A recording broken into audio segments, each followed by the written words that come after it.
नमस्कार मित्रों, आप सभी का स्वागत है आपके अपने YouTube चैनल पर। काफ़ी समय बाद अपने जुड़ रहे हैं और समय की व्यस्तता को देखते हुए काफ़ी समय से आपको कोई वीडियो उपलब्ध नहीं हो पाया। लास्ट वीडियो आप देख सकते हैं 46 दिन पहले डाला गया था। वो भी एक महत्वपूर्ण सूचना थी उस वजह से, नहीं तो अपडेट से संबंधित वीडियो 54 दिन पहले यानी 2 महीने पहले डाला गया था। बहुत से कमेंट साथियों के आए, लेकिन चाहते हुए भी मैं वीडियो नहीं बना पाया क्योंकि वीडियो बनाने के लिए एक टाइम चाहिए और ऑफिशियली रूप से उसको कवर करना पड़ता है।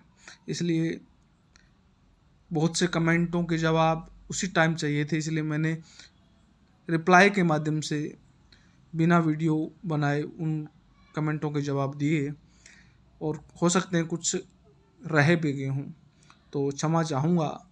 आपकी समस्या का समाधान मैं समय पर नहीं कर पाया हूँ तो, और आगे कोशिश रहेगी भी वीडियो आपको टाइम से उपलब्ध हों, आपकी समस्याओं का समाधान जितना मेरे से हो पाए मैं कर पाऊँ। तो दोस्तों शुरू करते हैं। अभी एक दिन पहले अमित सैनी साहब ने एक कमेंट किया है भी 3 दिन अगर अदर ऑफिस में ड्यूटी करने के बाद सीएल ले सकते हैं क्या? Please reply sir. 3 दिन अदर ऑफिस में आप ड्यूटी करो, अगर वहाँ से आप उपस्थिति लेके आते हैं तो सीएल तो आप अदर ऑफिस में रहते हुए भी ले सकते हैं, क्योंकि 3 दिन आपने अदर ऑफिस में ड्यूटी की, इसका मतलब आप प्रेजेंट रहे हैं, चाहे वो आप कहीं पर भी रहे हों। और अगर आप अगर 15-20 दिन तक कहीं उपस्थित रहते हैं, आप 15-20 दिन, 2 महीने या 3 महीने जब किसी ऑफिस में ड्यूटी करते हैं, तो उस दौरान भी अगर आपको सीएल की आवश्यकता होती है तो आप ले सकते हैं। यहाँ तो आपने 3 दिन ड्यूटी के बाद अगर सीएल लेनी है तो आप ले सकते हैं, और जब भी आप उपस्थिति देंगे तो 3 दिन की उपस्थिति दे देना और उसके बाद में सीएल की जो एप्लीकेशन है उसको आप अपने हेड को स्पुर्द कर सकते हैं। इसके लिए आप ये चीज़ कर सकते हो भी, आप कि वहाँ 3 ही दिन की ड्यूटी थी तो आप उसके बाद अपने हेड मास्टर को या प्रिंसिपल साहब जो भी हैं या कोई आपकी अदर ऑफिस हैं, जो भी आपके पर अधिकारी हैं, उनको आप सूचना दे सकते हैं भी अब 3 दिन की मेरे पास उपस्थिति और अब मैं सीएल पर इतने दिन रहूँगा, तो आप पूर्व अनुमति भी ले सकते हैं। मध्य प्रदेश में नवनियुक्त टीचर के लिए कितने मेडिकल मिलते हैं और कब? Please reply sir. तो मध्य प्रदेश से संबंधित मेरे पास कोई सूचना नहीं है। हाँ, राजस्थान से संबंधित अगर आपको कोई न्यूज़ चाहिए तो आप ले सकते हैं। मध्य प्रदेश एजुकेशन डिपार्टमेंट के क्या रूल्स हैं, क्या मेडिकल हैं, इसकी सूचना मेरे पास नहीं है। मीनाक्षी डामोर कमेंट कर रहे हैं, सर मैं एमजी यानी महात्मा गांधी स्कूल से हिंदी मीडियम स्कूल में जाना चाहती हूँ, प्रत्यावर्तन में भी सेकंड ग्रेड में नहीं हुआ, निकलने की प्रोसेस बताइए। अभी चुनावी माहौल है, चुनाव हुए हैं, रिजल्ट 3 दिसंबर को आने हैं।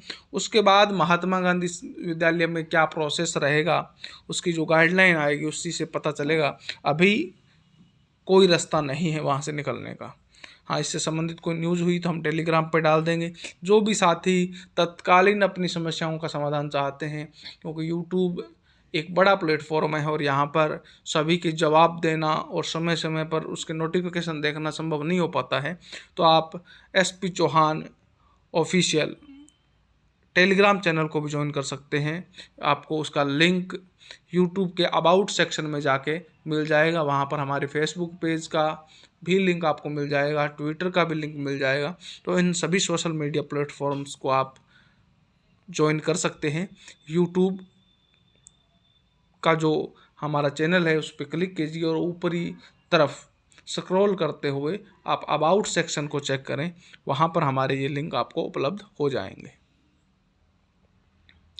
सर संविदा अदर स्टेट की ज्वाइनिंग कब तक होगी? अभी जितनी भी ज्वाइनिंग है वो चुनाव आचार संहिता की वजह से रुकी हुई है, और जैसे ही आचार संहिता 3 दिसंबर को हटती है उसके बाद जो भी ज्वाइनिंग है वो सेकंड ग्रेड, फर्स्ट ग्रेड या अदर्स जितनी भी भर्तियां हैं उनकी रुकी हुई प्रोसेस शुरू होगी, और उसी के अकॉर्डिंग अदर डिस्ट्रिक्ट का भी जो प्रोसेस है भी, आपकी जो डिग्री होती है उसको आप वेरिफिकेशन के लिए एक टीम गठित की जाती है और वहाँ से वेरिफिकेशन होने के बाद उनके ज्वाइनिंग ऑर्डर अलग से होते हैं।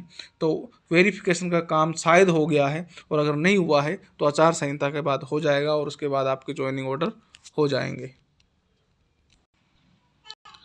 हमारे एक साथी पूछ रहे हैं भी, एक दिन का जो मेडिकल लीव हेड अप्रूव कर सकता है क्या, या गुरुजी बताएं। तो मेडिकल जो अप्रूव करने का प्रोसेस होता है वो प्रोबेशन टाइम के दौरान मेडिकल जो है वो आपका जो नियुक्ति अधिकारी होता है वो करता है। जैसे ग्रेड 3 के अंदर नियुक्ति अधिकारी डीओ होता है, ग्रेड 2 के अंदर जो अधिकारी होता है वो डीडी होता है, उसी प्रकार फर्स्ट ग्रेड के अंदर आपका निदेशक होता है, तो उनसे ही अप्रूव हो सकती है। हाँ, प्रोबेशन टाइम के बाद जो मेडिकल है वो एजुकेशन डिपार्टमेंट के अंदर पीओ अप्रूव करता है, तो एक दिन का मेडिकल लीव भी आपका पीओ अप्रूव कर सकता है। जनरल कैटेगरी की महिला का मूल निवास कहाँ से बनेगा, जहाँ महिला की शादी हुई है वहीं से बनेगा, क्योंकि शादी के बाद मूल निवास पति के नाम से बढ़ाना चाहिए, ऑफिशियल रूप से वही मान्य है। हाँ, आप किसी कैटेगरी का फ़ायदा लेने चाहते हैं, आप पीहर पक्ष का फ़ायदा लेना चाहते हैं, तो उसका एक अलग प्रोसेस है।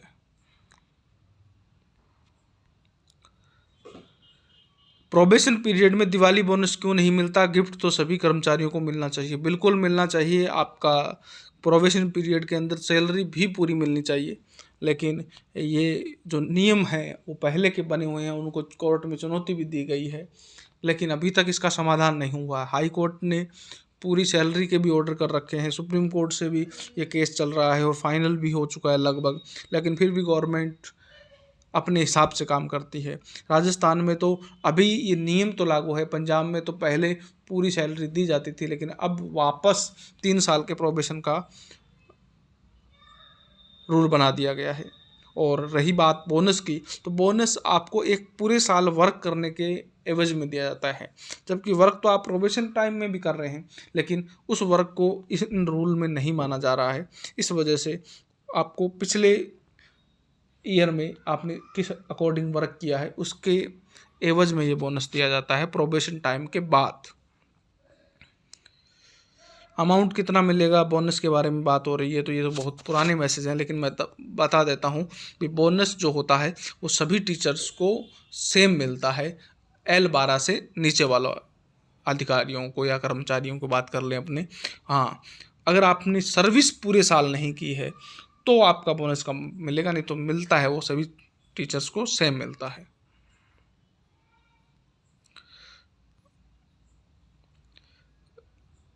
सीएल गणना के बारे में बात हो रही है प्रोबेशन टाइम में, ज्वाइनिंग टू ज्वाइनिंग WPL इसमें काउंट होगी या नहीं, ये 2 चीज़ें पूछी गई है।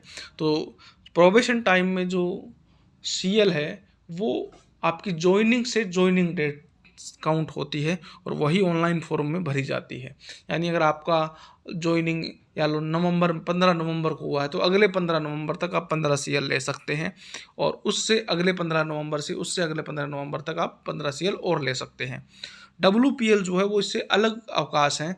WPL में आपको वेतन नहीं मिलता है, और 29 या 30 मान सकते हो आप, 30 WPL तक आपका प्रोबेशन पीरियड आगे नहीं बढ़ता है, और 30 के बाद अगर आप 31 दिन का भी WPL लेते हैं तो आपका प्रोबेशन पीरियड 31 दिन आगे बढ़ जाता है। कई साथी अब कहेंगे भी 1 दिन ही आगे बढ़ना चाहिए था, तो ये पुराने रूल्स में था। नया जो सर्कुलर जारी हुआ है उसके अकॉर्डिंग उतने दिन ही आगे बढ़ जाता है जितनी total number of days holidays या आपने जो छुट्टी ली है। अगर आप 32 दिन की लेते हैं तो 32 दिन ही आगे होगा, न कि 2 दिन। इस बात का विशेष ध्यान रखें। मेडिकल के आगे पीछे अगर संडे या कोई अन्य अवकाश हो तो क्या दोनों तरह के अवकाश मेडिकल में जुड़ते हैं या नहीं?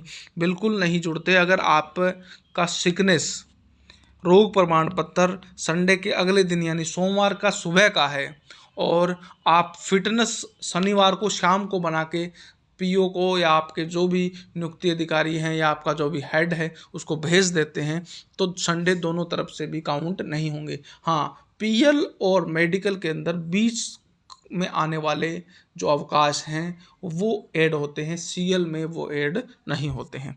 तो दोस्तों, ये कुछ कमेंटों के जवाब मैंने देने की कोशिश की। ज़्यादा इस वीडियो को लंबा नहीं करेंगे। हाँ, आपका अगर कोई और महत्वपूर्ण प्रश्न है तो आप इस वीडियो के कमेंट सेक्शन में कमेंट कर सकते हैं, हमारी टेलीग्राम पे कमेंट कर सकते हैं। कोशिश करूँगा आपकी समस्या का समाधान करने की। फिर मिलता हूँ एक नई वीडियो के साथ। बने रहें, आपका प्यार यूं ही बना रहा तो अपने जुड़े रहेंगे। जय हिंद, जय भारत।